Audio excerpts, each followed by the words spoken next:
You know, sometimes you can point to a single specific moment when an entire industry just changes. For artificial intelligence, that day was October 6th, 2025. On this one Monday, a whole series of events give us this perfect snapshot of an industry that was finally entering a new, much more competitive era. It wasn't just about stocks going up or down, it was about rewriting the entire playbook for AI. All right, so let's get into it. Let's explore why our source material is calling this specific date the day AI grew up.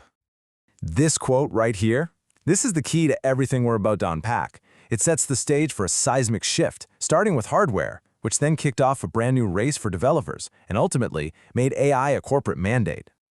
And it all starts right here, with the one resource that fuels this whole AI revolution, raw computational power.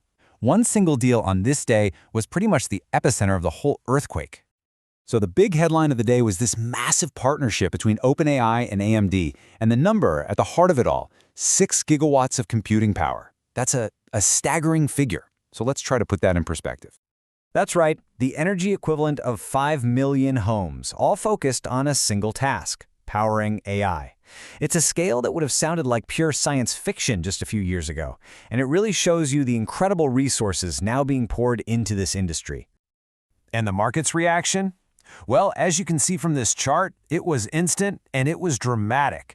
AMD's stock just skyrocketed over 30%, while the undisputed king of AI chips, Nvidia, actually dipped a bit. This wasn't just about one big sale. This was the market sending a crystal clear signal. Nvidia's monopoly was officially being challenged.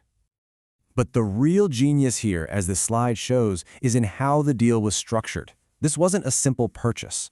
By giving OpenAI the option to acquire a major stake in the company, AMD basically turned its biggest customer into its biggest champion. OpenAI is now financially incentivized to make AMD a huge success, which creates this powerful hedge on its own gigantic compute spending. Okay, so with this crazy explosion in available compute, the game completely changes. The new battleground isn't just about who has the most chips anymore, but who can give developers the best tools to build with them. And on that exact same day, the battle moved up the stack.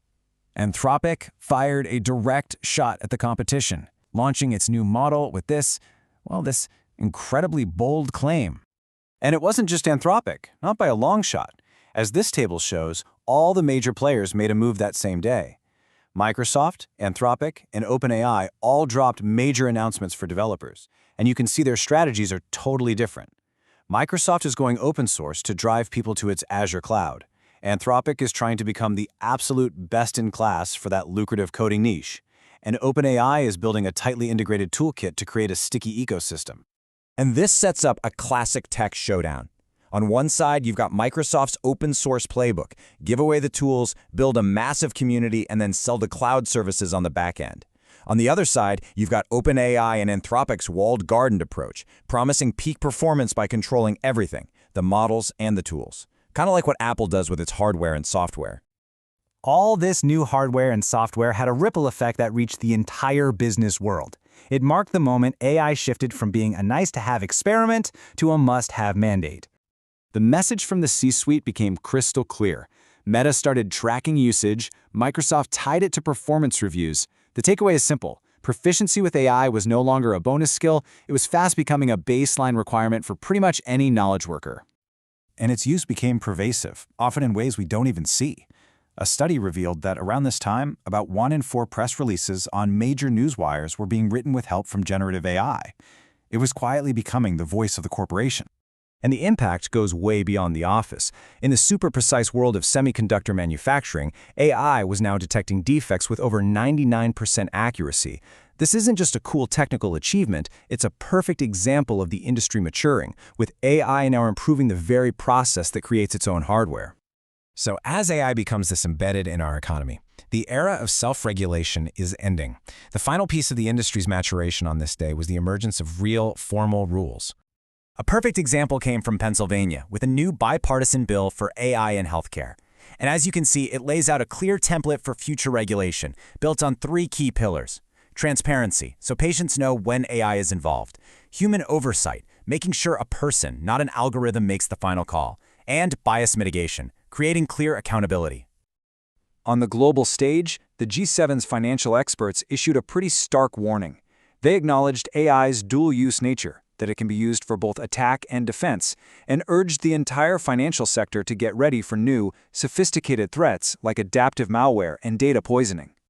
And this leads to one of the most sobering new risks, a threat straight out of science fiction called harvest now, decrypt later. The concept is terrifyingly simple.